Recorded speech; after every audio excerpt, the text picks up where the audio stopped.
Hey crafty people, in this video we're going to be talking about abbreviation PAT or PATT, which stands for pattern. Now when we say pattern, it can refer to a pattern of a whole project, or it can refer to a stitch pattern.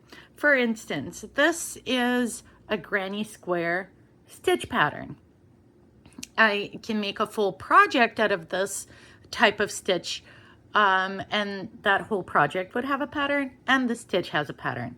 The way patterns are represented are generally in two ways. It's written instructions and charted instructions.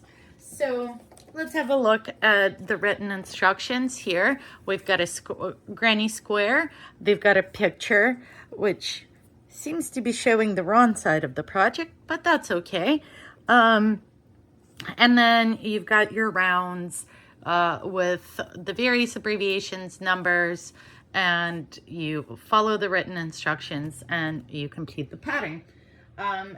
In this example here, we've got, I just went on Pinterest and looked up a chart, and we've got the same exact instructions, but in a chart form. And so we've got the symbol keys, and you can see which stitch relates to what, and putting it all together, it's a very visual form. And I find it for a beginner, for me, this is when crochet really clicked for me, is when I could read the chart instructions, because they are so visual and you can imagine what the final product is going to look like, versus something like this where it's text and terms may be difficult or foreign to you still, and but both are valuable skills. The